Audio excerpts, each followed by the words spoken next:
tanto al grupo presencial, bienvenidos, al grupo a distancia, muy buenas tardes. Vamos a dar inicio a nuestra segunda sesión de nuestro diplomado de actualización profesional en fundamentos teóricos metodológicos del trabajo social institucional, ¿no? Nos acompaña a esta sesión que vamos a trabajar sobre también un tema que ayer de manera muy importante discutimos, comentamos, que va a ser fundamental para esta nueva perspectiva de trabajo social, que es el tema de las políticas públicas. Y bueno, nos acompaña la maestra Mónica Laura Segura Díaz, que va a ser nuestra docente que va a impartir este módulo que vamos a trabajar el día de hoy. La maestra Mónica Laura Segura es licenciada en Sociología, egresada de la Facultad de Ciencias Políticas y Sociales de la UNAM, maestra en Trabajo Social, egresada por la Escuela Nacional de Trabajo Social de la UNAM, cuenta con diferentes diplomados vinculados al tema de las políticas públicas, políticas de género, políticas urbanas. Actualmente es profesora de la Escuela Nacional de Trabajo Social a nivel licenciatura, impartiendo materias que tienen que ver con política social, con evaluación de programas sociales, y a nivel de posgrado es profesora en la especialidad de modelos de intervención con jóvenes, también de la propia Escuela de Trabajo Social. Ha sido docente del Instituto de Ciencias de Estudios Superiores de Tamaulipas, donde se imparte también la licenciatura en Trabajo Social, y actualmente es también académica del Instituto Mexicano de Psico-Oncología, que es también otra institución donde se imparte la licenciatura. Además, bueno, ha tenido una experiencia laboral también muy intensa, sobre todo en la administración pública del gobierno de la ciudad. Estuvo en el área de participación ciudadana, en la Secretaría de Desarrollo Social, también como técnico penitenciario en la Subsecretaría del Sistema Penitenciario del Gobierno de la Ciudad de México, en el Instituto de la Juventud de la Ciudad de México, donde coordinó toda la parte de seguimiento y evaluación de los programas del INJUVE, en el Instituto de Asistencia e Integración Social, el IASIS, donde fue coordinadora del programa de financiamiento a proyectos de asistencia e integración social. Estuvo también en la Secretaría de Desarrollo Rural y Equidad para las Comunidades de la Ciudad de México, CEDEREC, que tiene todo el trabajo con poblaciones indígenas y en el ámbito rural, y actualmente se encuentra en la Secretaría de Cultura de la Ciudad de México, trabajando sobre todo y coordinando un programa de financiamiento a proyectos culturales, el PACMIC, ¿no? Entonces, esta parte de la experiencia docente, de la experiencia de administración pública, que va a ser muy importante, pues que tengamos esta visión para todos los temas que vamos a ver ahora, el tema de política pública, ¿no? Así que sin más, pues dejamos a la maestra Mónica Laura, que va a estar aquí el día de hoy con nosotros trabajando este tema. Gracias. Pues hola nuevamente. Ayer las vi a ustedes las vi. Pues vamos a iniciar. El tema está un poquito largo, complejo, pero no está desvinculado de lo que nosotros hacemos. Entonces, a pesar de que pueda parecer muy teórico, vamos a tratar de vincularlo todo el tiempo con nuestra realidad social, en donde nosotros nos desempeñamos laboralmente, para que no resulte tan tedioso. Como el día de ayer vamos a hacer 2 recesos, voy a tratar de que en esta primera parte hablemos de todo el contexto, después hablemos de toda la parte teórica y la conceptualización, y después ya pasemos a una parte práctica para que no les resulte tan pesado, pues son 6 horas el sábado, tarde, ayer tuvieron, pensé que puede resultar un poco pesado, pero vamos a tratar de que sea dinámico para que no se distraigan, que no se vayan, porque a veces uno está como que bien atento parece, pero ya está pensando en otras cosas. Entonces, bueno, yo les voy a hablar acerca de las políticas públicas y el trabajo social. Vamos a tratar de vincularlo, el trabajo social, en todos los momentos. Sin embargo, si ustedes observan que yo lo manejo tanto, quiere decir que hasta el final, o sea, todo lo que vemos hasta el final vamos a puntualizar en que de todo esto que mencioné, dónde entra el trabajo social y cuál es la importancia del trabajo social en términos de políticas públicas y políticas sociales principalmente. Iniciamos. Bueno, ¿cuál es el objetivo de este curso? Que identifiquen los principales elementos teóricos, conceptuales y metodológicos que constituyen el campo de las políticas públicas y las políticas sociales, así como su relación estratégica con el trabajo social y las instituciones sociales. Desde aquí nosotros estamos diciendo que vamos a hablar de una perspectiva teórica conceptual, que después vamos a pasar a una parte metodológica y que desde esa parte metodológica vamos a vincularlo con el trabajo social. Son como 3 momentos específicos que vamos a trabajar durante la sesión de hoy. ¿Cuál es el contenido? Pues, como les decía, primero algunos aspectos contextuales, como les mencionaba en el diplomado de hace rato. A mí me parece fundamental y necesario que cada que nosotros vamos a abordar alguna temática de índole científica, de índole social, de incidencia en política pública, nosotros tenemos que tener un piso del cual partir, tenemos que tener un conocimiento de cómo está nuestra realidad social, de cómo está el contexto, y no solamente el contexto a nivel local, sino también a nivel nacional y a nivel internacional. Porque si bien sabemos, pues nuestra política pública también está concatenada con un modelo de desarrollo neoliberal que impacta en todo el globo terráqueo, digamos. Entonces, no podemos vernos como un ente aislado. Vamos a tratar de vincular todo lo que sucede a nivel global con lo que está sucediendo a nivel local, para entender la razón de ser de las políticas públicas en las cuales nosotros nos desenvolvemos, o sea, la institución en la cual nosotros estamos, o la institución de la educación, o la institución de salud, o la institución de vivienda. Todo tiene una razón de ser en cuanto a qué tipo de política pública se está implementando, porque responde a un modelo de desarrollo específico. Entonces, vamos a hablar un poco de eso. Después vamos a conceptualizar, ahí vamos a pasar a la parte teórica de qué son las políticas públicas, pero para poder llegar a las políticas públicas vamos a hacer un tipo de análisis de lo general a lo particular. Y de lo general a lo particular, pues primero tendríamos que ver qué es el Estado, qué es el gobierno, qué es la política, para después llegar a los últimos niveles del eslabón, que es la política pública, las tipologías y cuáles son las dimensiones de esta política pública. Posteriormente, pues la conceptualización de las políticas sociales y los actores. La política social forma parte de una política pública. No están, digamos, al mismo nivel. Si está la política pública, hay diferentes políticas públicas: política económica, política de la sustentable y política social. Dentro de la política social sí hay varios rubros, donde entraría la política educativa, la política de salud, pero estas tipologías las podemos encontrar de maneras distintas dependiendo del autor. Nosotros, cuando vamos a hacer referencia a alguna tipología de política pública o de política social, tendríamos que recurrir a algún autor que a nosotros nos identifique su clasificación. Por eso podemos encontrar que hay quien la clasifica la política social como a la par de la política pública, y hay quienes desde la ciencia política y la sociología clasifican a la política pública arriba y abajo otro tipo de políticas, ¿no? Los actores sociales que participan en las políticas públicas, y a partir de aquí ya empezamos con la parte metodológica, que es el ciclo de vida de las políticas públicas. Yo me imagino que se han oído hablar de ese concepto. ¿Sí? ¿Del ciclo de vida de las políticas públicas? ¿No? ¿No han escuchado hablar del ciclo de vida? Bueno, esta es la parte metodológica y es bastante sencilla.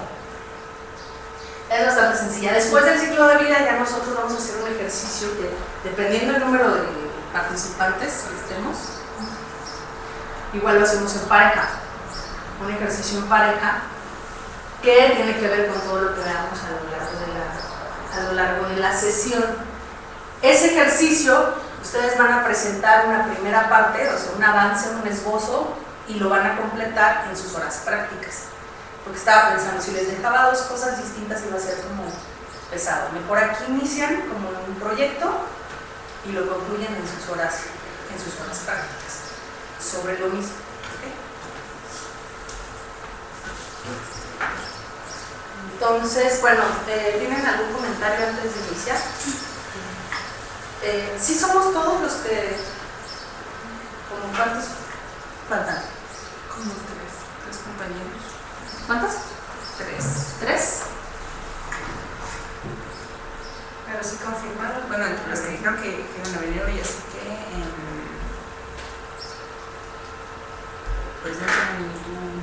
No, pues así iniciamos. Va. Porque si no, no nos va a dar tiempo. Son 3:37. Marco contextual. También es importante que si se les ocurre algún tipo de ejemplo o algo que quieran decir, pueden mencionarlo para romper como el perdón, son como muy callados, hasta ellas. 16 horas y con este calor nos van a Arriba todos a participar. ¿Cuál es el marco contextual con el cual tenemos que empezar? Pues miren, en primer lugar vamos a hablar de la cantidad de habitantes que se encuentran en nuestro país. Según datos del INEGI de la encuesta intercensal, en 2015 teníamos 119.530.000, bueno, ahí viene exacta la cifra, y la proyección para el año 2017 es de más de 123 millones de habitantes. Pues hablan de que somos más de 100 millones, casi ¿en cuánto tiempo le pegaremos a los 150 millones de habitantes? Somos muchos en nuestro país. ¿Cuáles son las entidades con un mayor número de habitantes? Estado de México, Ciudad de México y Veracruz. Aquí están las cifras. En 2015 el Estado de México tenía 16 millones, más de 16 millones. En 2017, más de 17 millones. Vean la comparación con la Ciudad de México. Ciudad de México tiene 8.918.000 y en 2017, según los datos, bajó a 8.811.000. En Veracruz, 8.112.000 en 2015, bueno, alrededor, ¿no? Y 8.163.000 en 2017. Si se dan cuenta, y ustedes todo el tiempo vamos a tratar de hacer un análisis, a vincular la información que yo les doy con lo que sucede en nuestra realidad y por qué sucede. Cuando hablamos de política pública tenemos que vincularlo todo. ¿Por qué es tan importante el Estado de México entonces para un momento actual como el de ahorita? Si nosotros nada más en un primer momento hacemos un acercamiento a la población que hay en el país y cómo está distribuida, podemos ver que nada más respecto con la Ciudad de México, que es otra que está en las mayores pobladas, es más del doble de la población que está en la Ciudad de México, la población del Estado de México. Entonces, bueno, esto más adelante lo vamos a trasladar a términos de política pública y a términos de política. ¿Por qué es tan importante el Estado de México entonces? Ciudad de México y Veracruz. Ahora, ¿cuáles son las entidades con un menor número de habitantes? Pues ahí tenemos a Baja California, Colima y Campeche. Estos tres tienen menos de un millón de habitantes. 809 en Baja California, 747 en Colima y 935 en Campeche. ¿Le adelantas? Esta información se las vamos a dejar. Ahora, de esta masa o de este número de habitantes que hay en nuestro país, ¿cómo es que está dividido? También estos datos son de CONACYT, la fuente es CONACYT. Tenemos ahí que el 48.6% es una población del sexo masculino y el 51.4% es una población del sexo femenino. Somos más, ¿no es cierto que decía que uno? Bueno, somos más, pero además, ¿qué podemos analizar de esta pirámide poblacional?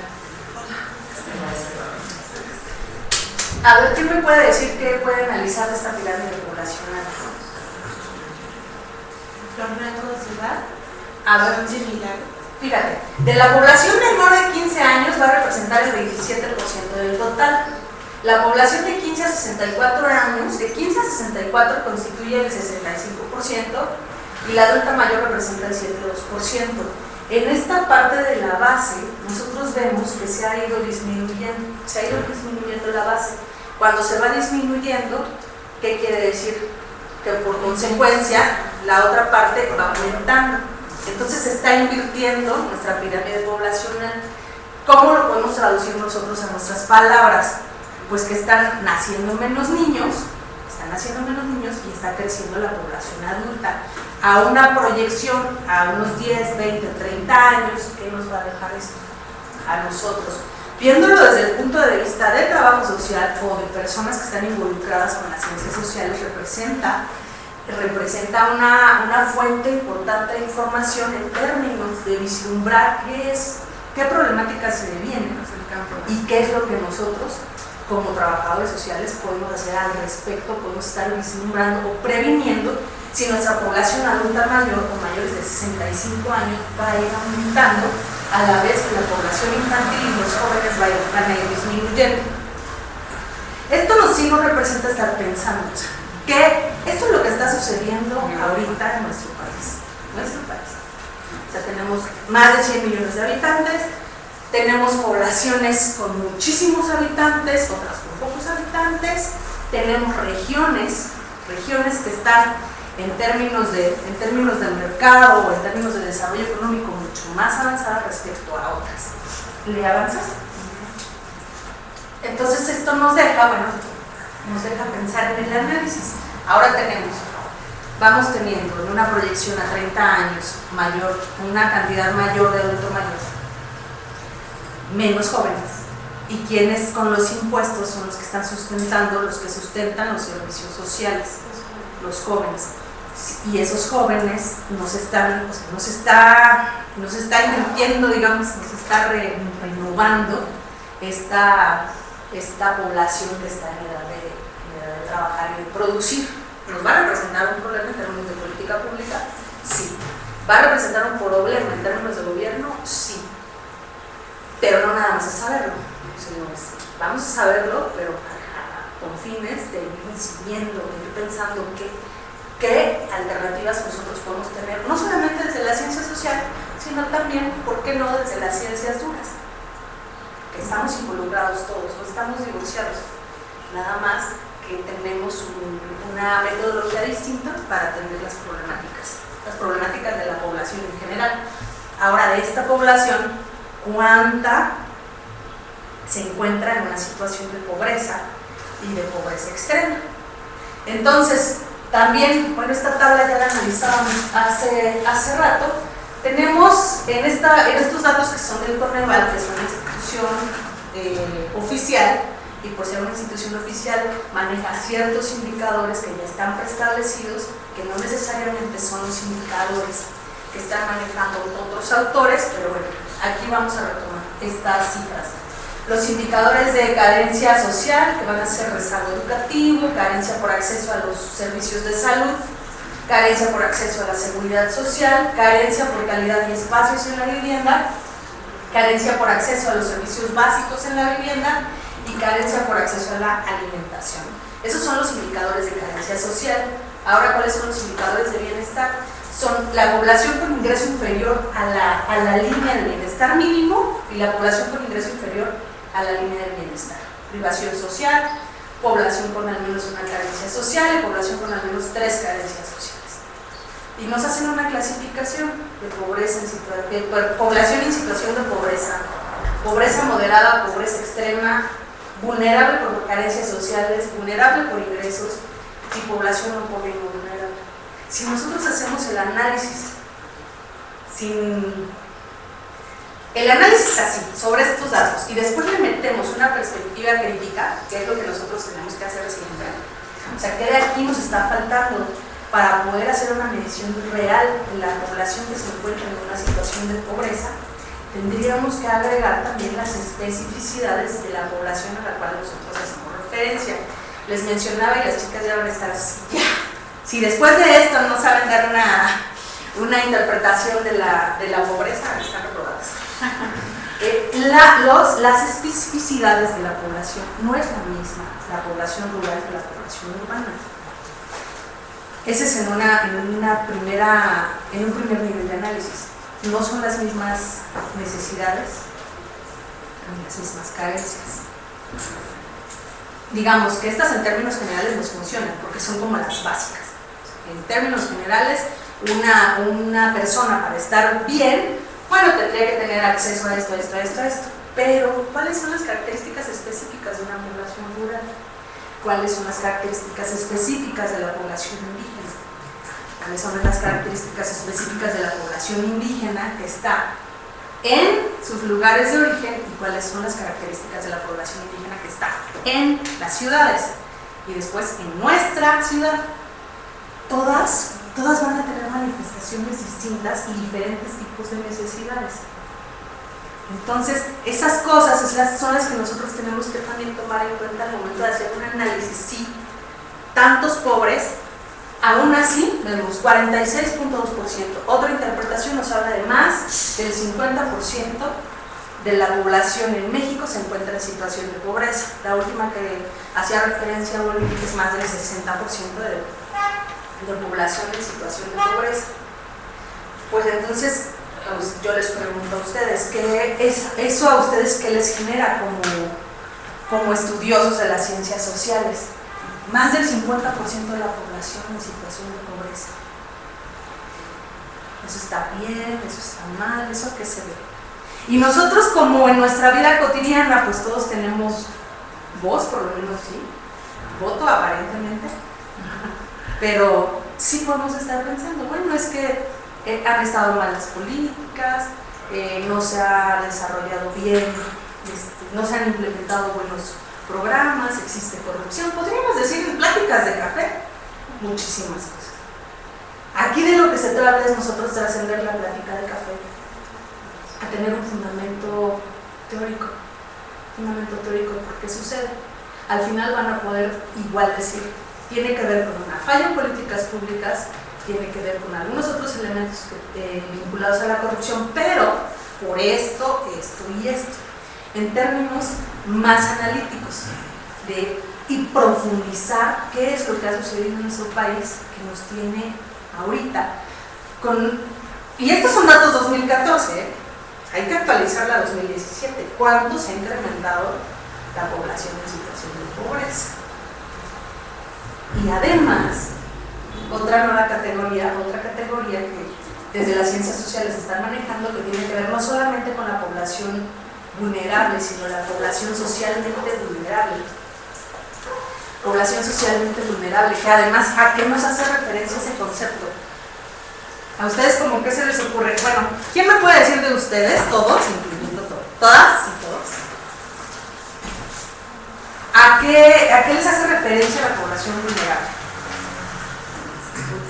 Discapacitados, adultos mayores, mujeres embarazadas, madres solteras. A todas aquellas personas que necesitan el apoyo de otra persona, como son, como nuestra compañera, embarazadas, discapacitados, ciegos, niños, mujeres, adultos mayores.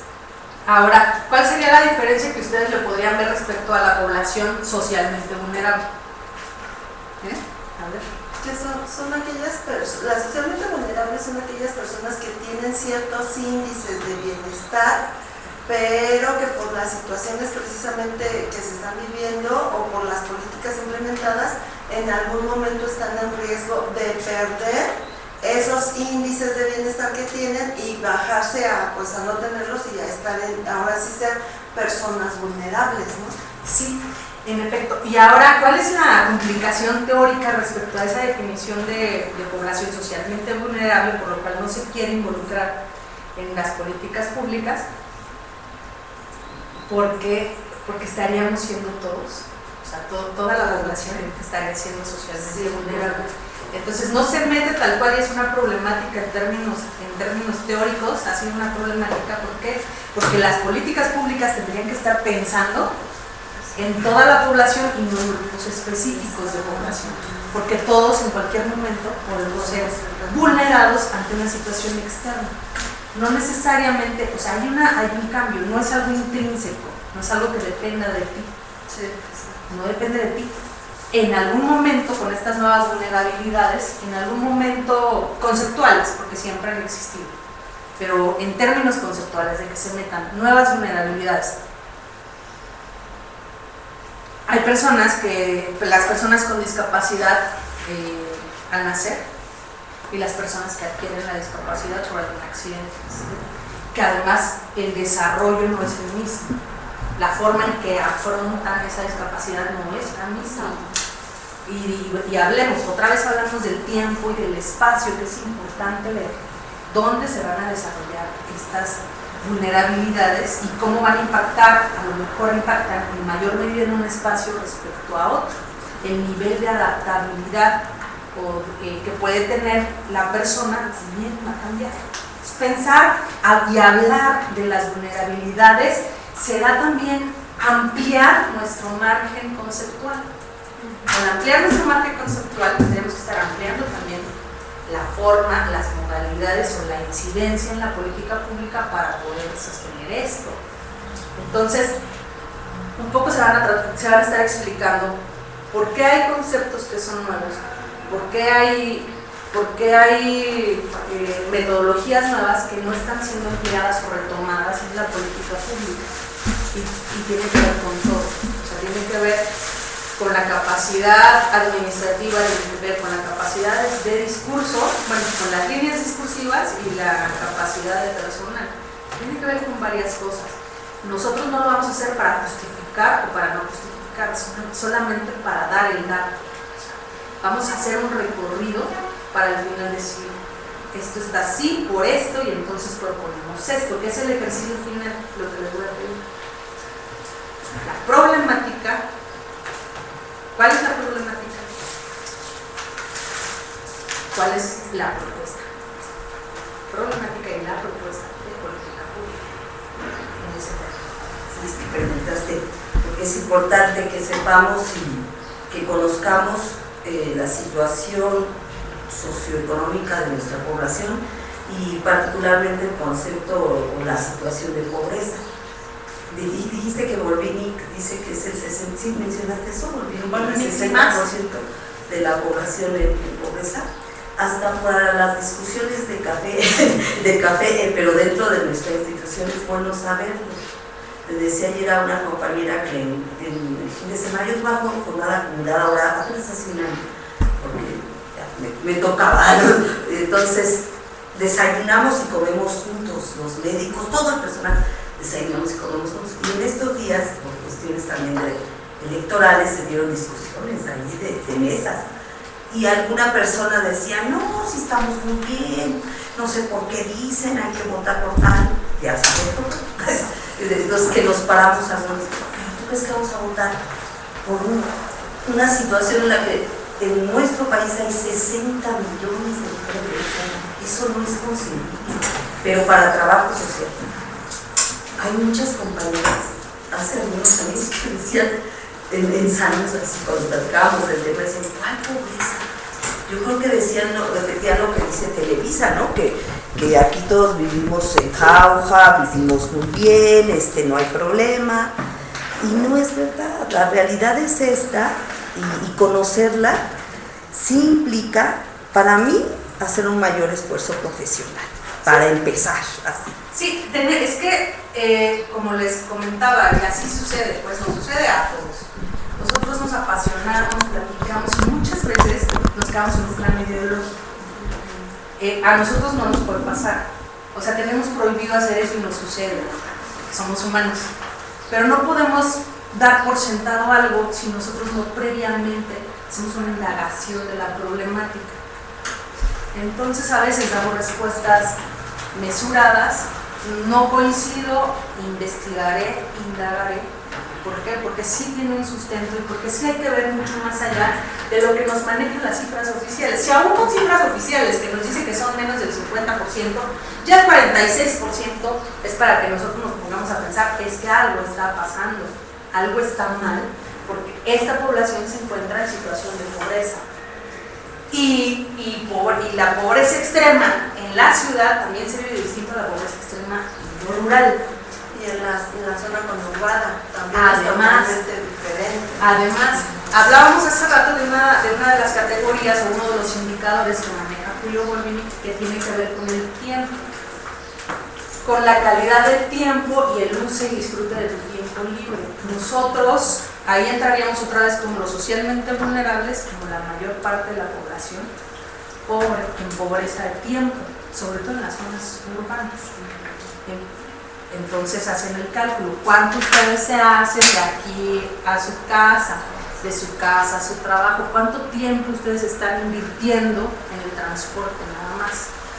Y de ese transporte, bueno, lo laboral, y de lo laboral, lo que tienen que hacer en su casa. Si yo alguna de ustedes, bueno, no voy a hacer discriminador, que me hagan la narración de un día, de una semana común y corriente en su vida, y que hagan una reflexión de qué es lo que hacen en la semana, desde el amanecer hasta el anochecer, se darían cuenta de que tienen muy poco tiempo que pueden invertir en la recreación de sus propias personas, de su alma.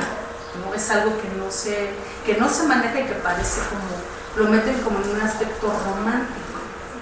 No hay tiempo para eso, tienes que trabajar.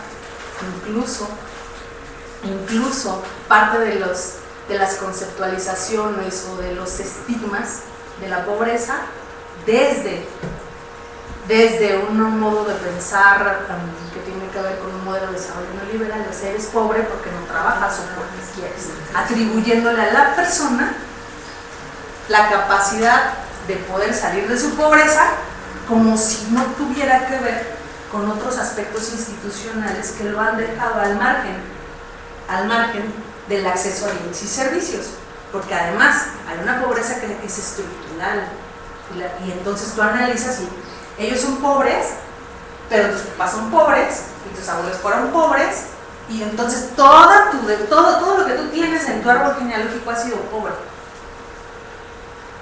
Entonces, ¿cómo le atribuyes que ellos son pobres porque nunca han trabajado? ¿No? Porque no tienen una visión empresarial, porque no tienen eso.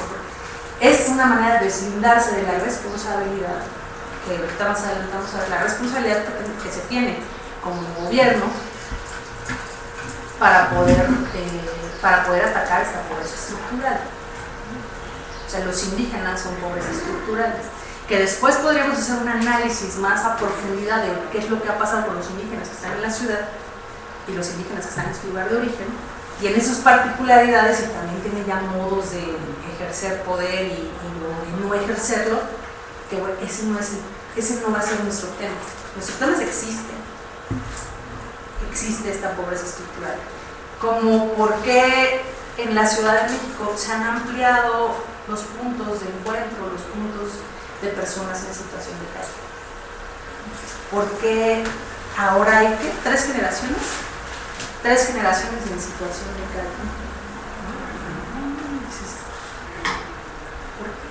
Entonces, parte de lo que nosotros tenemos que hacer es saber cuántos, saber qué hay, cuál es la problemática y por qué de la problemática, para poder entonces nosotros vislumbrar una posibilidad alternativa de solución a esa problemática. Estamos hablando en términos de política pública.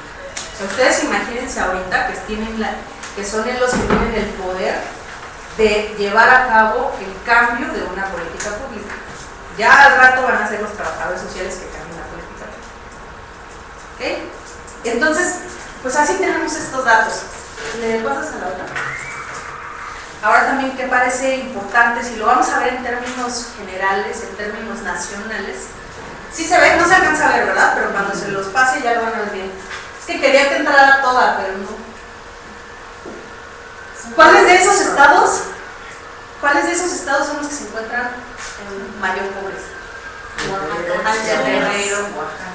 Y quiero que alguien me diga por qué. Fíjense, ¿quién tiene más del 70% de población en pobreza?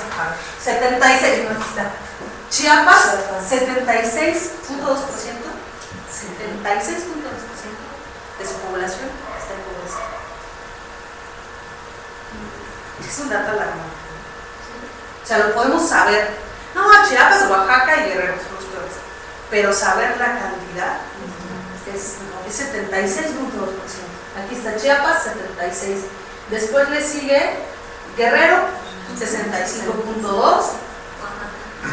Oaxaca, 66.8. De hecho, Oaxaca está más pobre. ¿Dónde está Veracruz? Abajo, 58. Tlaxcala, 58. También Hidalgo subió, 54. ¿Quiénes son los...? Es que también ahí, bueno, una vez ahí trabajaba con esas tablas y nos decían que, bueno, pero en relación a que o todo lo que se tome en cuenta para sacar estos índices, ¿no? Porque hay una población como los cofres o los así, que no entran en ninguna categoría y no se toman en cuenta para nada. Imagínate. Porque sería, o sea, es una sociedad aparte, no se toman en cuenta para estas tablas. Imagínate cuánto aumentaría. Por eso les digo, en estas tablas hay que analizarlas como lo que les dije anterior. Esos son los indicadores que manejan. Es la gente que entra. Y aún así tenemos casi el 50%. Y aún así acá le llegamos al 76%. Si le sumáramos lo real, si le sumáramos todo, sería extraordinario. Y como son datos oficiales, tampoco pueden salir las peores cifras. Ustedes trabajan en institución, sí. Entonces no les voy a mentir. Tengo años trabajando en instituciones también. Y tenemos que justificar a veces un presupuesto. Y los datos que nos piden son datos cuantitativos. ¿Cómo justificamos el presupuesto? Te dieron tanto recurso a cuántas personas atendiste. No importa si la persona quedó satisfecha, si inscribiste, si no inscribiste. No, se ejerció el recurso para tantas personas, entonces me dieron para 100 personas y yo atendí 100 personas. Palomita, te voy a dar a lo mejor un poco más. ¿Por qué? Pues porque así funciona en la parte digo, está dicho muy duro, pero lo sabemos, ¿no? Porque los datos está en el norte, por ejemplo, que llama la atención. Antes no era así, Durango, por ejemplo. Sí. Durango no era de los... ¿Se alcanza a ver hasta acá? No, es que conozco yo no alcanzo a ver. Es uno de los estados en el norte antes de 43.5, ¿no? 43.5. Los que menos pobreza tienen son la Ciudad de México. Ciudad de México tiene el 28.4.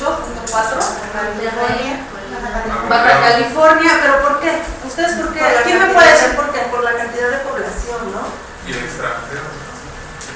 Porque prácticamente vienen siendo lugares más industrializados. Ajá. Y en donde se acumula un poco más de gente pues productivamente activa, por decir así. Entonces, esos son lugares en donde se tiene o sea, llega todo lo que es los recursos económicos, los recursos pues de toda índole como político-social.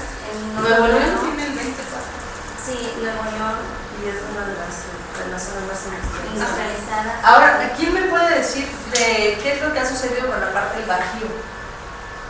se ha industrializado más. Querétaro 34.2, San Luis 49. Pero todo lo que ha sucedido, ¿y por qué ha sucedido ahí así? Porque ya, bueno, creo que es porque eso, específicamente el Bajío era una zona que pues estaba quedando sin población, porque la mayoría de la población son emigrantes.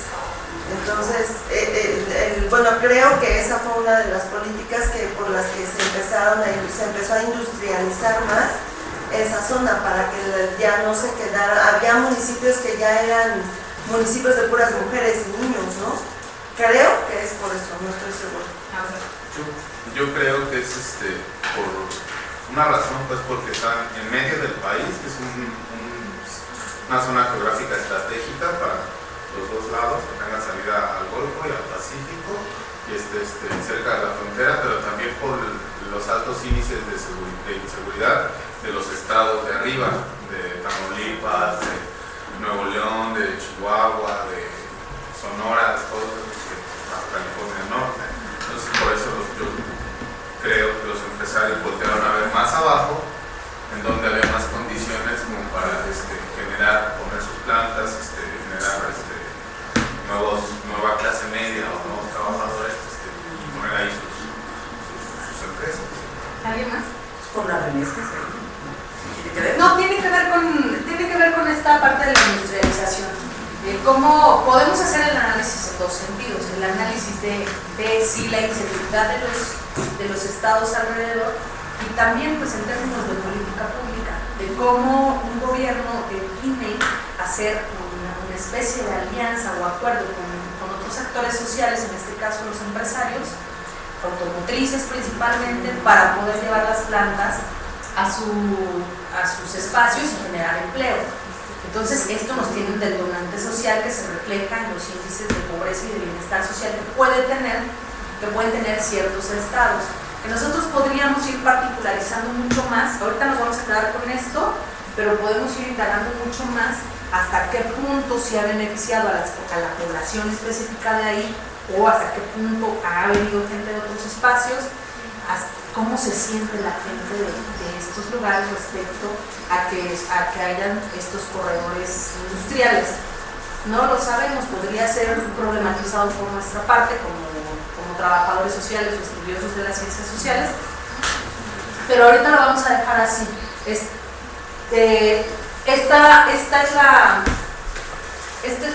es la población que se encuentra en pobreza, y estos son los estados que presentan mayor pobreza respecto a los que presentan menos pobreza.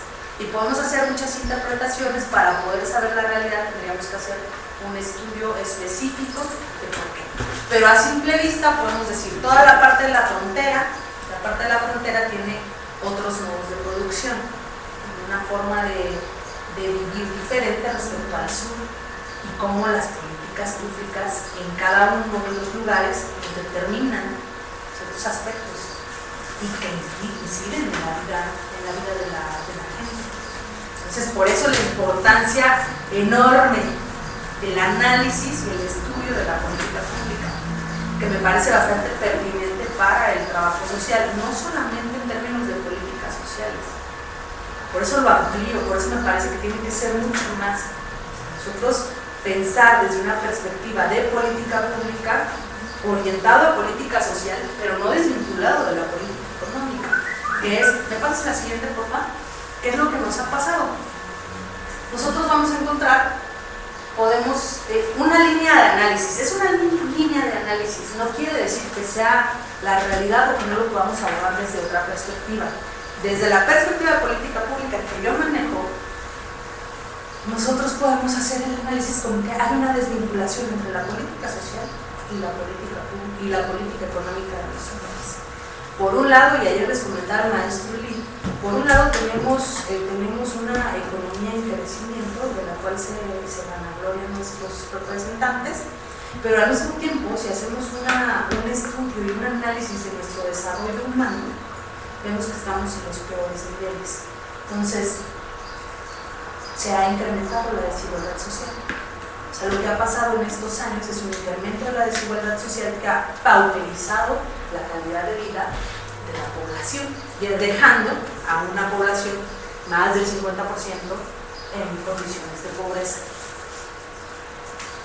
Riqueza extrema, pobreza extrema. Tenemos, ¿cómo nos explicamos que en esta revista que sacan a los más ricos, y hasta hay gente que se enorgullece que sí tenemos a alguien en la lista de los más ricos? ¿No? Sí, hay gente que se emociona, sí, hay alguien en la lista de los más ricos, sí, pero ¿cómo es posible que haya una persona en la lista de los más ricos y la mayor parte de la población en el país está en condiciones de pobreza? ¿A costa de qué? ¿O cómo? ¿O por qué? ¿Son buenos? ¿Son malos? Nosotros no lo vamos a ver así. Si son buenos o son malos, vamos a ir sobre el análisis. Sí. ¿Por qué? Y lo peor de todo, maestra, es que, por ejemplo, esa parte donde se enorgullece uno precisamente de las personas más ricas, y no es a nivel nacional, es a nivel mundial, donde ya se dice que una persona mexicana rebasa la riqueza que ningún otro país. Entonces, es ahí lo más triste, ¿no? Porque a sabiendas de que somos un país todavía, dicen por ahí que ya hemos avanzado, pero tercermundista y aparte pobre, o sea, entonces, ¿qué pasa, no? O sea, es una discrepancia que hay. Hay una desvinculación. Hay una desvinculación entre ambas políticas. Si me pasas la siguiente, por favor. Aquí nada más como para completar esta parte, no quiero profundizar tanto porque lo vamos a ver en la parte teórica, pero sí me parece relevante mencionar. O sea, en este tipo de desvinculación de política económica y política social, que es una forma de analizar nuestra realidad, podemos encontrar dos paradigmas, o podemos hacer el análisis a partir de dos grandes paradigmas. Un paradigma que tiene que ver con el modelo de desarrollo desde el estado de bienestar, que nosotros llegamos a un estado benefactor, no llegamos al bienestar, y el modelo de desarrollo liberal como un parteaguas. O sea, lo vamos a ver como un parteaguas. Cada uno con características específicas que nos puede explicar cómo se ha desvinculado esta forma con esta forma. En uno, el modelo de desarrollo va a ser basado en la sustitución de importaciones, si lo recuerdan sus clases de historia, y el otro, modelo de desarrollo económico, basado en la apertura comercial y en la desregulación. ¿A partir de qué año, o sea, en qué año ustedes pueden decir, aquí fue la ruptura, el cambio de paradigma en nuestro país? Con Salinas de Gortari. Empezó con De la Madrid. Empezó con De la Madrid. Ahí empezó el cambio, el viraje de un modelo sustentado en un estado benefactor a un modelo donde ya nosotros nos vamos a abrir comercialmente y vamos a desregular. ¿Qué significa esto? Significa cambios en la política pública sustanciales. O sea, son dos paradigmas, dos formas de ver la vida, dos formas de entender el mundo, dos formas de entender al sujeto. Son dos formas totalmente distintas. Y eso se va a ver reflejado en planes y programas que se llevan a cabo institucionalmente. Si nosotros hacemos este parteaguas y analizamos qué instituciones se crearon en el primer modelo y qué instituciones se crearon en el segundo modelo, nada más viendo qué se creó en cada uno, nosotros podemos ir determinando y observando por qué las instituciones de salud en qué años, en qué modelo se crearon. Ciudad Universitaria, el Politécnico, carreteras, la expropiación petrolera, la electricidad, todo eso, bienestar, basados bajo el bienestar social, fueron en la primera parte. En la segunda parte se prioriza el mercado. Entonces, ¿cuál es el cambio respecto al Estado? Por eso no quiero profundizar tanto, porque primero les quiero decir que es el Estado. ¿Cuál es el cambio respecto al Estado y a la forma en que va a gobernar? Hay una transformación. Hay una transformación que se refleja y que impacta en la población.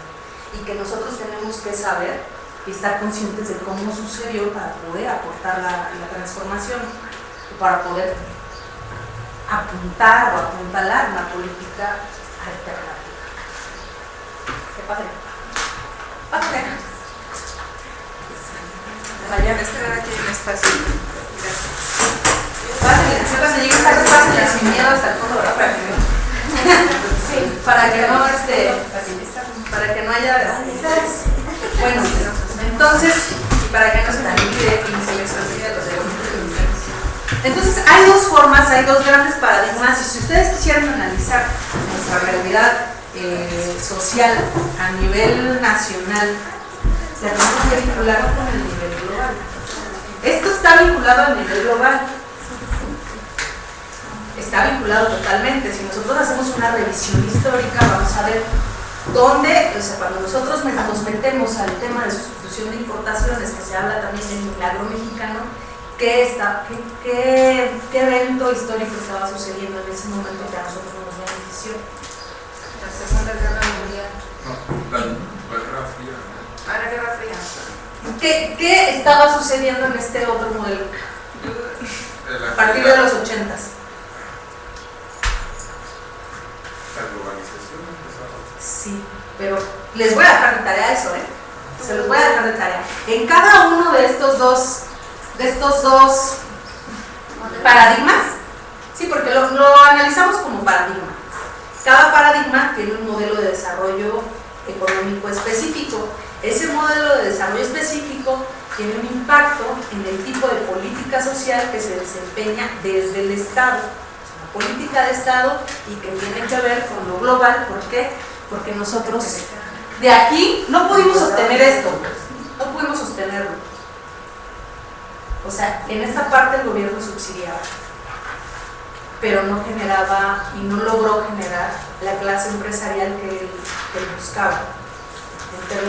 En términos teóricos, acuérdense que hay históricos, acuérdense qué sucedió en esa parte. La condonación de impuestos para los empresarios para poder incentivar la industria. Entonces hay una condonación de impuestos. Subsidiaba también a la población en general desde un punto de vista universal.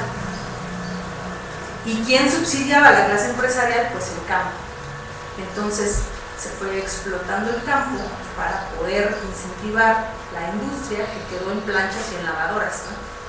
O sea, no trascendimos en cuanto a nuestra industria en esta etapa histórica, y la clase empresarial no dio los beneficios que tenía que dar a la población. Y es que no se podía progresar en ese sentido, porque esto viene desde los tratados de Bucareli, cuando se dio todo el tema de la expropiación petrolera y todas estas ondas. De la Revolución Mexicana, también nosotros estábamos bien endeudados con Estados Unidos. Entonces, en una de las negociaciones con la deuda externa, en uno de esos tratados ya se refleja que México, durante el periodo en el que estuviera la deuda, nosotros no podíamos producir tecnología, y eso se renegoció en el Telecán. Y a partir de ahí, o sea, México no puede avanzar, justamente por eso no avanzamos de planchas y de lavadoras, solamente somos, ¿cómo se dice?, armadores, ensambladores, pero nosotros no podemos avanzar tanto en ese sentido. Esa es la importancia de vincularlo con lo global. O sea, ese es un tipo de atadura que nosotros tuvimos. Pero en la segunda parte, donde estamos todavía más endeudados y vimos el viraje, se firmaron las cartas de intención, las famosas cartas de intención, en las cuales México se comprometió a reducir el gasto público y paulatinamente el gasto social. Entonces, fíjense la importancia de todo eso, y sí saber por qué sucedió, por qué estamos así, por qué. Bueno, en esta negociación, donde el gobierno ya no lo pudo mantener, porque los empresarios no tenían una visión tan empresarial, todavía eran como acumuladores. Se creía que, de hecho, se manejaba mucho lo de la copa llena. ¿Sí lo han escuchado? La copa del derrame económico, que mientras más tuvieran los de arriba, en un momento se iba a desbordar y les iba a caer a los de abajo, en una cuestión muy romántica, ¿verdad? De que entonces todos íbamos a tener progreso. No sucedió así, y entonces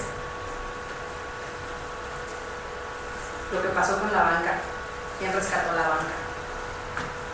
El gobierno. El gobierno, como esta etapa donde le compra a los bancos la deuda y después se las vende más barata. Eso no lo puede decir.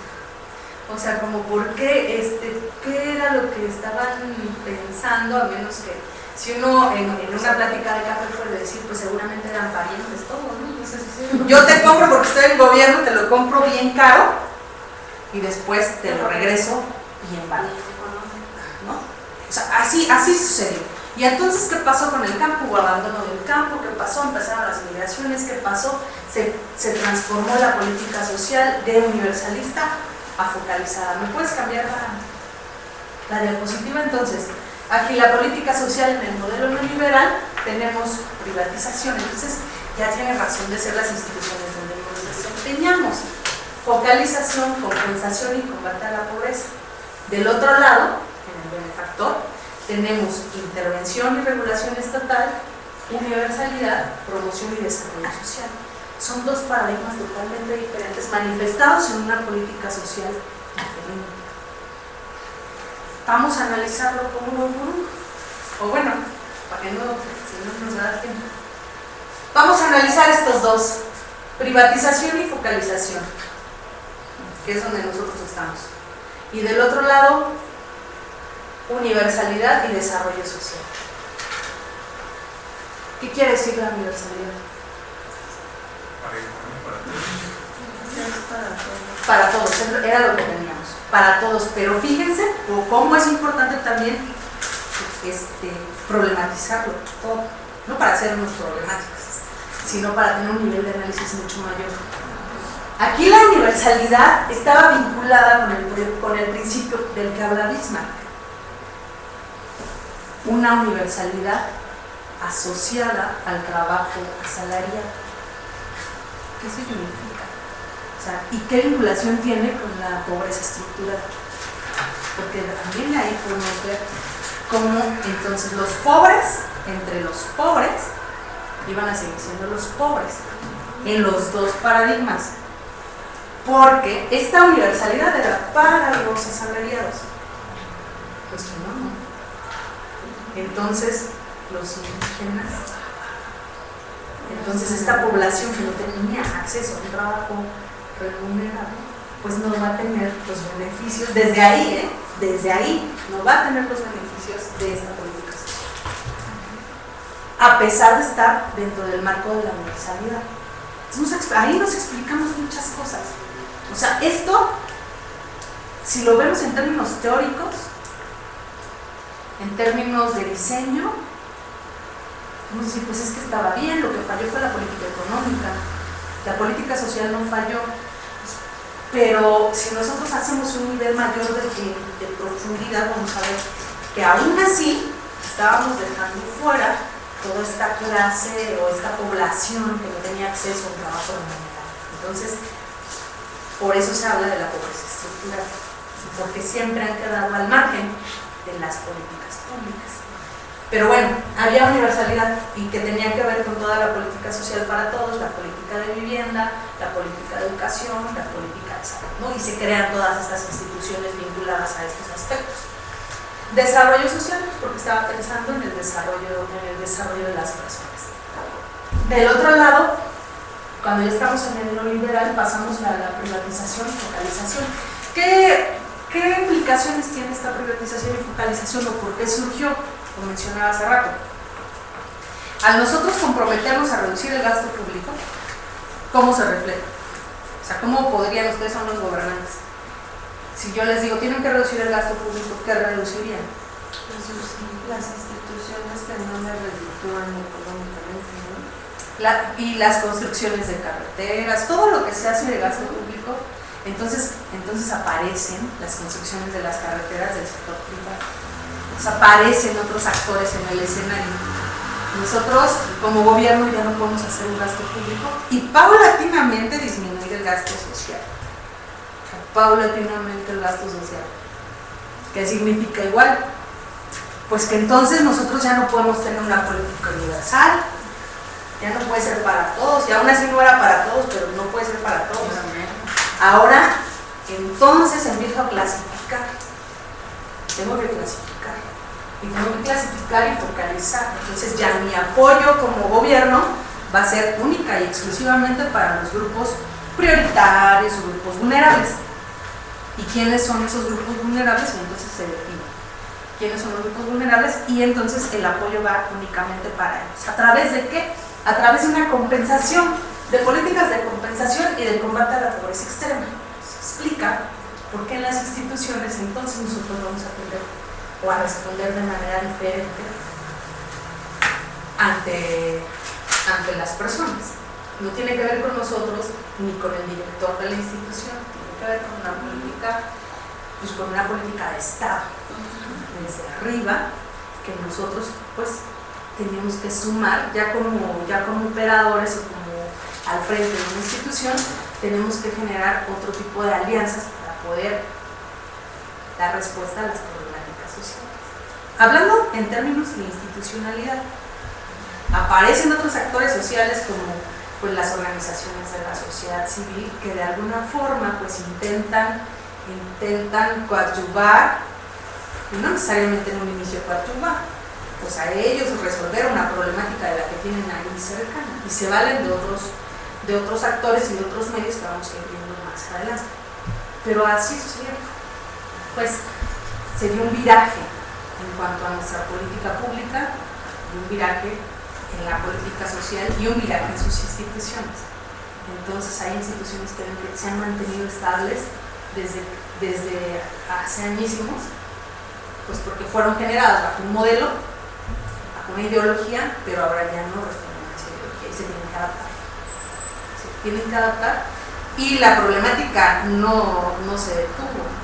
También ayer platicaban de las nuevas complejidades, porque complejidad siempre ha habido, pero ahora hay una complejidad mucho mayor en términos de análisis de las problemáticas sociales.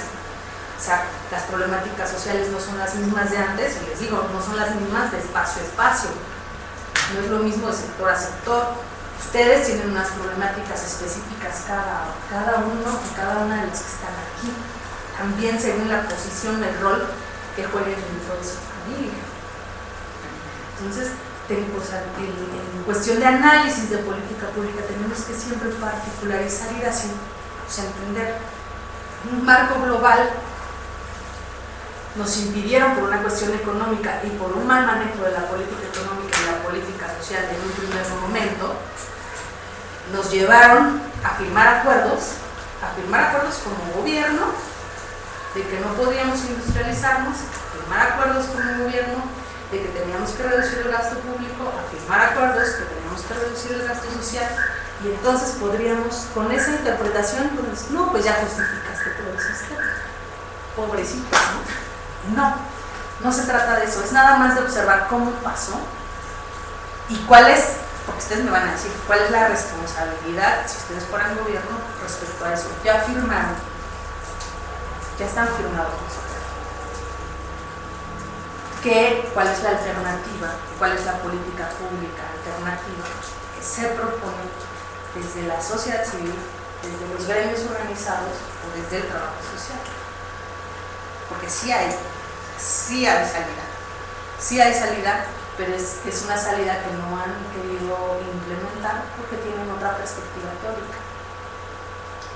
Una perspectiva teórica es la que tiene que ver con el sujeto de derecho, con el desarrollo humano, con que ustedes tienen derecho a una educación, a una calidad de vida digna. ¿Y qué significa calidad de vida digna? Desde su perspectiva teórica, y cuál es la calidad de vida digna para otra perspectiva. A lo mejor para ellos, como lo han dicho algunas veces, vida digna con 60 pesos pues la arman, ¿verdad? O sea, son dos concepciones diferentes. Para nosotros vida digna tendría que contemplar las especificidades de cada quien. No es lo mismo, o sea, podríamos decir teóricamente que implica vida digna, pero ya en cuestiones metodológicas, ya de acercarnos y de aterrizar, sería con cada grupo social ir a hacer el análisis de cómo viven, qué requieren desde el punto de vista de los actores sociales, no de nuestros actores sociales, no de nosotros, sino de los sujetos. Es diferente ver al sujeto como un sujeto de derecho que verlo como una cuestión meramente asistencialista, ¿no? Son dos cosas totalmente distintas que vamos a ver hacia el final del curso. Entonces, ahora sí, ya grosso modo hablando de lo que es lo que ha sido el contexto en nuestro país, las políticas públicas, vamos a conceptualizarlas. Quizá, bueno, en términos de tesis o de investigación siempre se maneja primero la teoría y después el contexto. Yo quise manejar primero el contexto como en términos de diagnóstico, desde cómo se hace desde el trabajo social. Se hace un diagnóstico de cómo está la situación y después buscamos las categorías principales que tienen que ver con esta situación. Entonces hice un ejercicio al revés, distinto a lo que hacemos en sociología, a que soy socióloga. Soy socióloga y maestra en trabajo social, entonces es bien interesante siempre vincular la teoría con la práctica, con el contexto. ¿Me pasan la siguiente, por favor? Entonces, los principales autores que vamos a ver, voy a manejar bastante la bibliografía viene al final.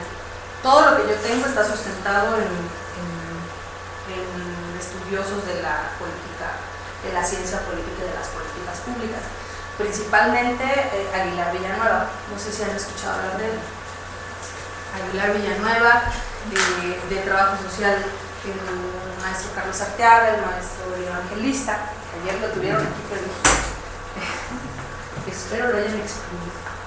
El maestro evangelista, de algunas definiciones de Ezequiel Anderé, de Marshall, y un clásico que va a hablar de la tipología de las políticas públicas. No quiere decir que sea lo único, hay mucho más, es lo que yo escogí para hacerlo más ¿cómo se dice?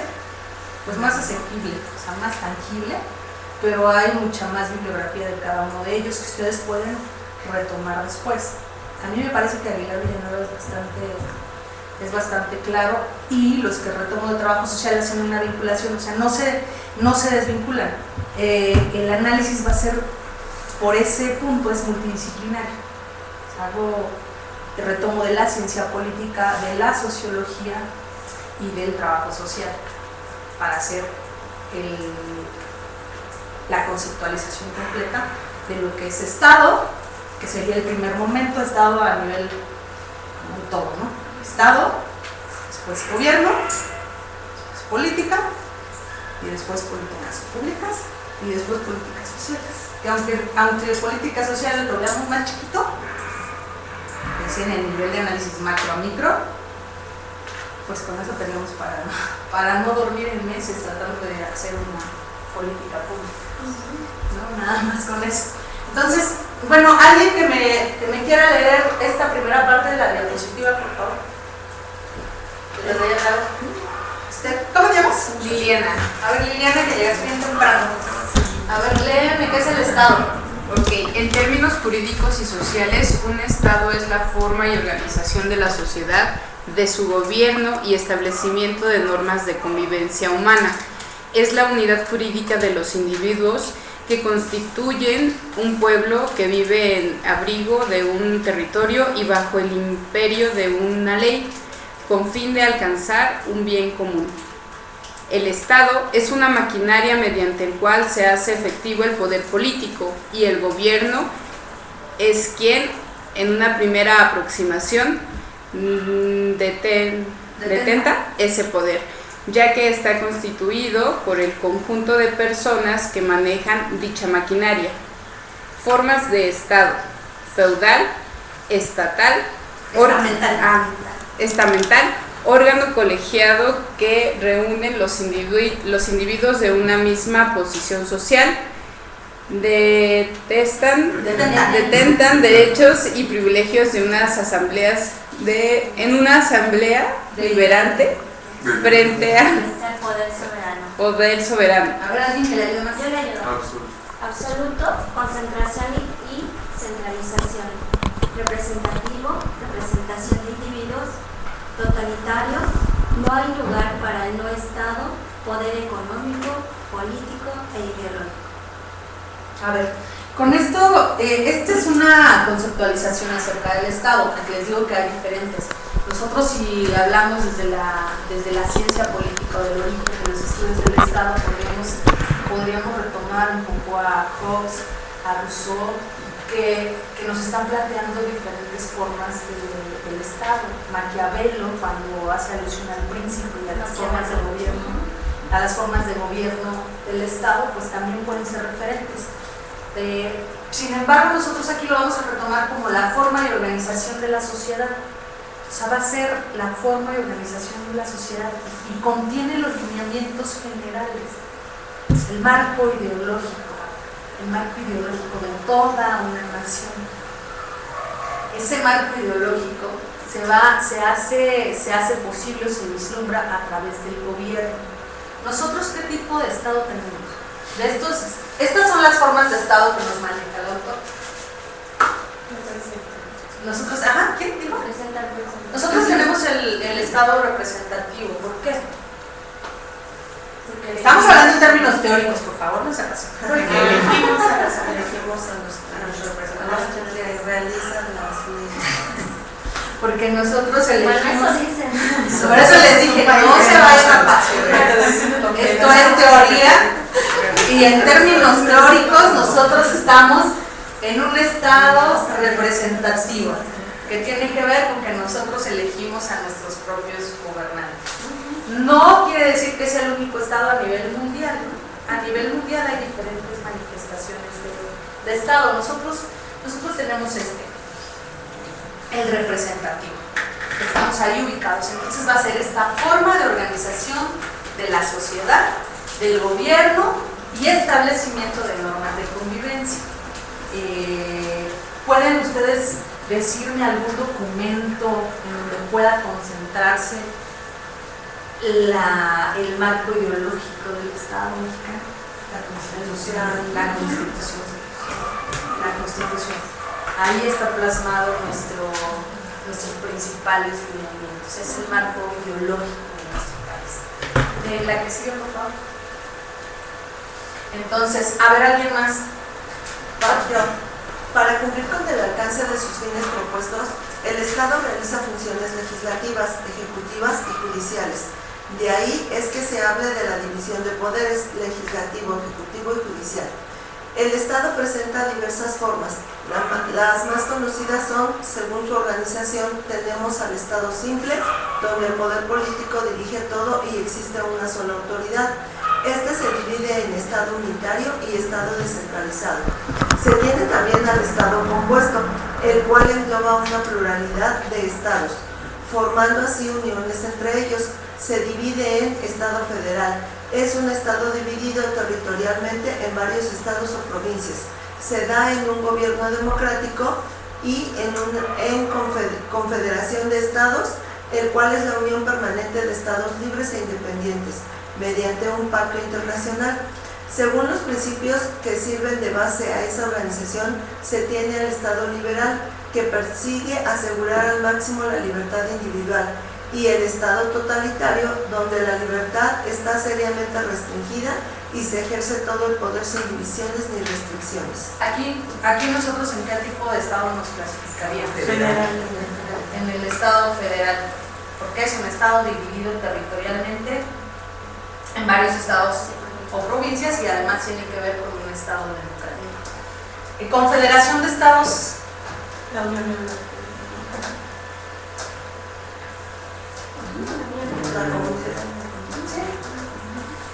La que sigue. Digo, ya después pueden profundizar, porque si me quedo en eso vamos a hablar de Estado, y no vamos a hablar de políticas públicas. Ahora, gobierno. A ver, Elizabeth, con gobierno proviene de la palabra griega. para que escuchen los de distancia, porque a lo mejor no escuchan. Gobierno proviene de la palabra griega gubernar, que quiere decir pilotar un barco o capitán de un barco, refiriéndose en ese sentido a ejercer el control y la dirección sobre algo. El gobierno es un elemento esencial del Estado, integrado por aquellas instituciones e individuos a los que el ordenamiento jurídico confía la potestad de organizar, representar y regir al propio Estado. El gobierno le permite a las sociedades construirse en cuerpos políticos de voluntad y acción. Para el derecho público se entiende por gobierno al conjunto de órganos y funciones que existen en el Estado. Tales órganos son el legislativo, el ejecutivo y el judicial. Es la capacidad del Estado para alcanzar sus propios fines. Todos los gobiernos tienen por misión gobernar. Sin embargo, no todos asumen idéntica forma. Es así como encontramos que desde la antigua Grecia existe preocupación por clasificar las formas de gobierno. De esta manera se hizo y surgió la monarquía, la aristocracia y la democracia de la mayoría de... En las últimas persiguen el bien común, el interés y el bienestar de los gobernados. Son unas formas naturales o puras de gobernar. De igual manera, existen formas anormales o impuras, donde se busca el provecho personal y el bienestar de los gobernantes. Ninguno piensa en la justicia y reina la corrupción. Entre ellas se encuentran la tiranía, la oligarquía y la demagogia. Aquí un aspecto importante de mencionar aquí en estas formas de gobierno de la monarquía es el gobierno de uno solo. ¿Me podrían decir alguna sociedad monárquica? Es que no tenemos Aquí, pero aquí está diciendo gobierno de uno solo. En Corea. En Corea. Corea. La aristocracia, gobierno de los ricos y poderosos. México. Es el que sigue la democracia, gobierno de la mayoría del pueblo o de los hombres libres. Bueno, entonces vamos a tener que el Estado tiene una herramienta específica para poderse llevar a cabo de acuerdo a sus fines. ¿Cuál va a ser? Va a ser a través del gobierno. Este gobierno, bueno, va a haber una división de poderes en cuanto al Estado, el poder ejecutivo, legislativo y judicial. Cada uno de ellos va a tener ciertas características específicas que va a manifestar la democracia representativa hasta este momento en nuestro país. Representativa, ¿por qué? Pues porque nosotros elegimos a nuestros representantes, a quienes van a tomar las decisiones que mayormente le convienen al tránsito de nuestra nación. ¿Me pasas el siguiente, por favor?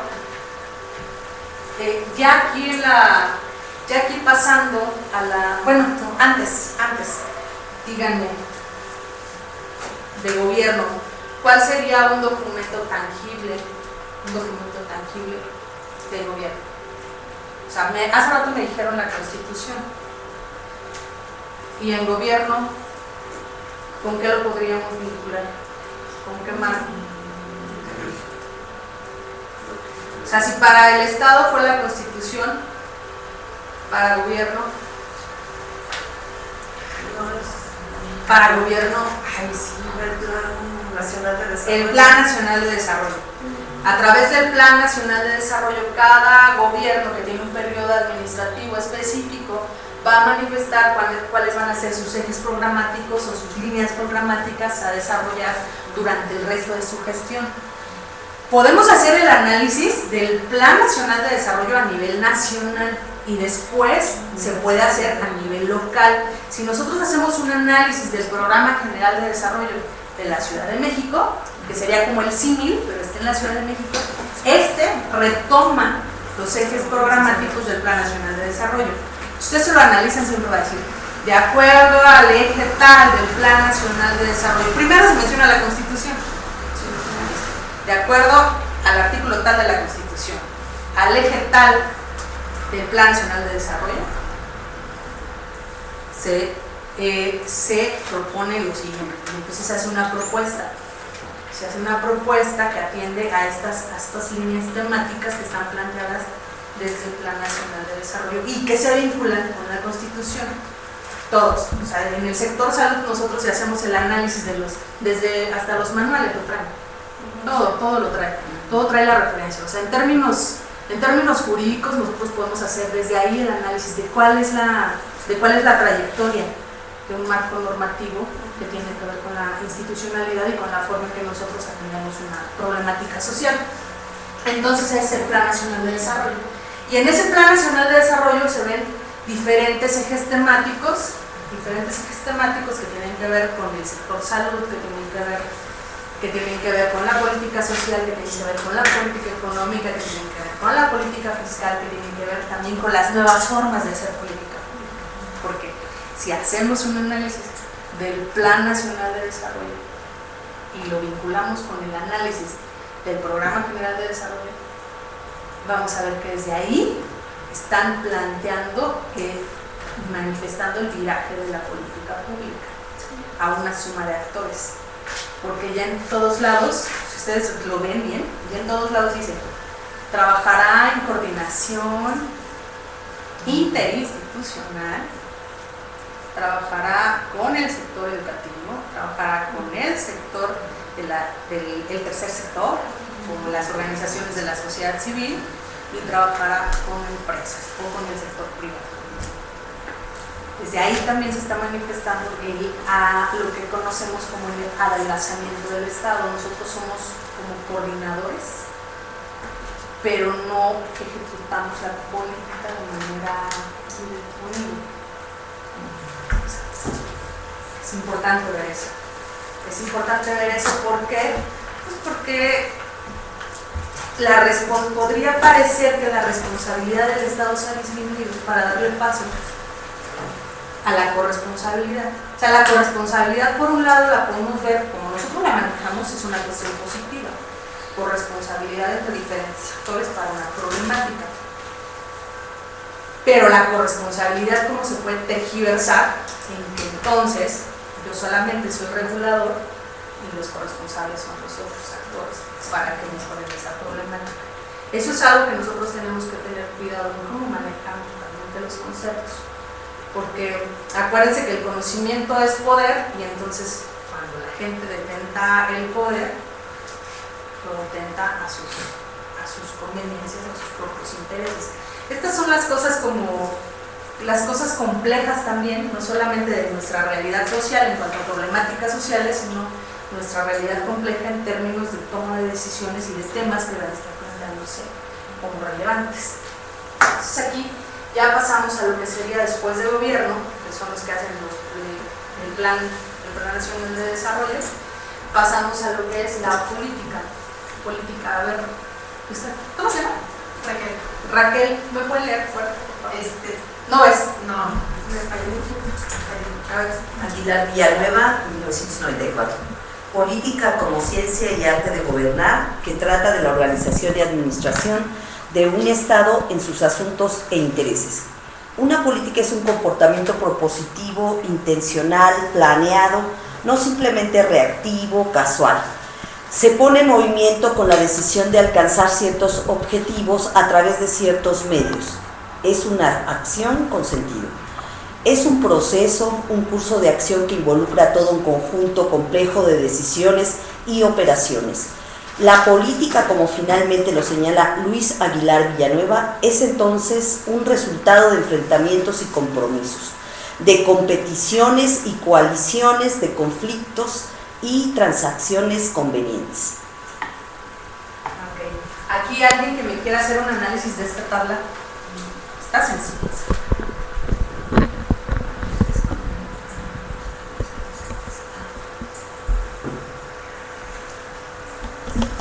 Ya lo dijimos hace rato, la organización y la administración. Esa organización y administración se refleja en el Plan Nacional de Desarrollo y se refleja a través de sus instituciones.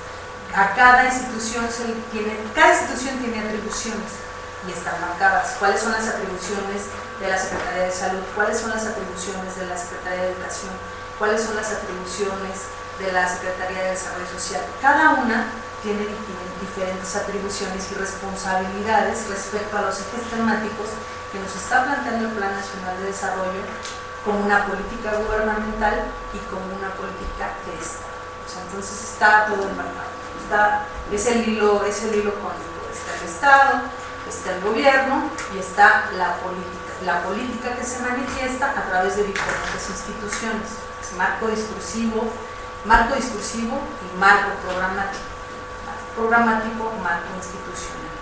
En el marco institucional brincamos al marco operacional, que es cuando ya se opera.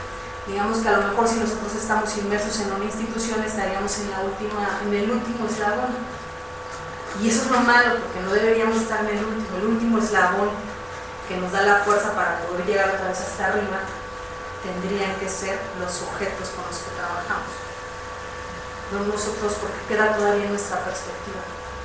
Y todavía, además, no en todas las políticas institucionales se retoma lo que piensan los trabajadores. No sé si les ha tocado a ustedes desde sus instituciones que cambian la administración y llegan con unas ideas nuevas y les dicen, vamos a hacer esto.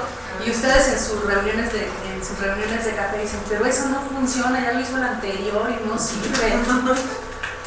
Pero bueno, pues ya ni modo, lo vamos a hacer otra vez, y entonces así sucede. Desafortunadamente, en el estudio de políticas públicas y análisis de políticas públicas se está cuestionando justo eso. O sea, si no se toma en cuenta lo que ustedes piensan, que ya lo experimentaron después de tantas administraciones, imagínense qué sucede cuando tampoco se toman en cuenta los sujetos, que es un nivel más abajo. Entonces otra vez regresamos arriba a una política pública que está totalmente desvinculada de la realidad social. no sabe, se está construyendo a partir del escritorio y nosotros a partir de aquí, hace ratito hicimos el ejercicio y no quedó claro o no llegamos a un acuerdo conjunto, porque para poder llegar a un acuerdo conjunto necesitamos los datos duros que nos da un análisis estadístico y los datos cualitativos que nos da la intervención y las entrevistas y el conocimiento real de qué es lo que está sucediendo con el sesgo que nos da, porque ustedes, si bien lo saben, las personas dicen hasta donde quieren decir, entonces siempre vamos a tener un sesgo. Sí. Si no consideramos esas dos cosas, seguimos en este plano, o sea, ni siquiera están contemplando a los que implementan o a los operadores de la política. No, pues la política está construyendo desde de arriba para arriba, a partir de un análisis que podríamos hacer nosotros ahorita aquí de fuera,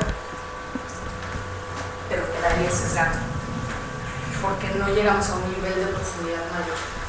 O sea, y después, si tienen tiempo, estaría bien interesante que leyeran a Clifford Geertz, que es un antropólogo, que habla de la importancia de la investigación cualitativa, de la investigación social, de cómo nosotros interpretamos la realidad social de acuerdo a nuestro conocimiento a priori. Cada uno de ustedes tiene un conocimiento a priori que les genera cierta subjetividad al momento de trabajo. El decir que estamos fuera de la subjetividad es un absurdo. La ciencia dura siempre busca la objetividad y nosotros desde diferentes perspectivas teóricas podemos decir, vamos a analizar con objetividad tal punto desde nuestra subjetividad, porque siempre hay una subjetividad. Lo que debemos evitar es el prejuicio, porque no conocemos. Y en el prejuicio para la ciencia social es muy fuerte, porque nosotros, entonces, si actuamos desde el prejuicio, una persona que es alcohólica, por ejemplo, si actuamos desde el prejuicio, podríamos segregar a la persona alcohólica porque es alcohólica y porque lo alcohólico es malo. Sin embargo, puede ser que esta persona alcohólica tenga otras cualidades. No me acuerdo en qué sesión comentaban de que un alcohólico, así, pues un alcohólico no es que esté alcohólico todo el tiempo. Hay personas que tienen la enfermedad y no necesariamente están, o sea, tú te imaginas, uno en su imaginario, en la construcción del prejuicio social, porque tenemos prejuicios sociales, de lo que es un alcohólico, pues te imaginas a una persona que está tirada. Eso te imaginas, porque es la construcción social que hay acerca de la persona que tiene la enfermedad del alcoholismo. Si nosotros vemos a las personas que están en situación de calle, también hay un cierto prejuicio. Pero nosotros, como estudiosos de lo social, tenemos que evitar ese prejuicio para conocer por qué es la situación, por qué se está dando esa situación, si queremos incidir. Si queremos incidir no solamente en ese espacio en chiquito, sino si queremos incidir en términos de políticas de Estado o políticas de gobierno, de que pudiera incluirse como una política de gobierno una atención con otras miras respecto a lo que es también el trabajo con las personas que tienen el VIH, por ejemplo, o las personas que son adictas. Sí, las personas que son adictas. Desde ahí, porque desde ahí se bajaría la línea a la institución, es que tú lo tienes que hacer, quieras o no, y vamos a dar un viraje en este tipo de atención. Está ahorita metiéndose en algunas organizaciones de la sociedad civil, en algunas instituciones, el IEPA creo que ya lo está manejando también, la parte de la reducción del daño. O sea, si nosotros como sociedad partimos, es que todo eso es malo, y ya no me queda otra más que atenderte, ya que estás así totalmente perdido, y entonces te voy a poner videos para que te espantes de cómo se pone tu cuerpo por dentro, sin tipo de drogas, y entonces mi política institucional es hacer esos videos, ir de escuela en escuela y pasar los videos, y ya. qué tipo de resultados nosotros podemos tener si hacemos eso. Habría que hacer un estudio cuánto se ha disminuido el consumo o cuánto se ha ampliado el consumo. ¿Qué impacto causa en cada una de las personas?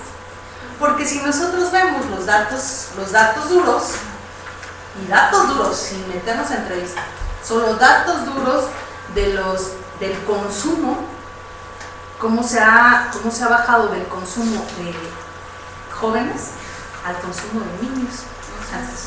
Dices, o sea, con esta política que tú me estás implementando respecto a los datos duros de las personas que están consumiendo, algo está mal. Algo está mal y entonces algo tenemos que hacer. Porque lejos de disminuirlo, ahora ya no consumen los niños. Nuestra visión tiene que ser integral.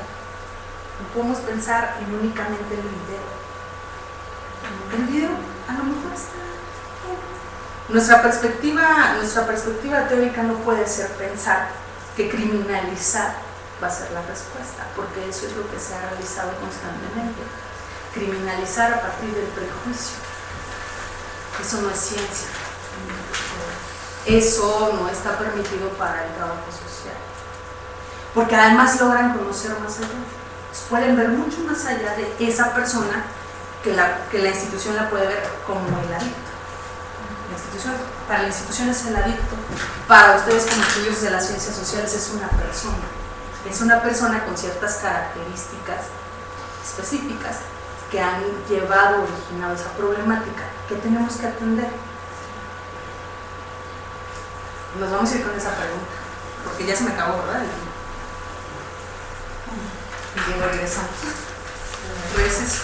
Vamos a dar una pausa de 20 minutos de ahorita, 15, 20 minutos. De 15, porque seguro se toman 20. Vale. Vamos a dar una pausa de 15 minutos con sabor a 20 y regresamos. Regresamos a las 5:20, muchachos.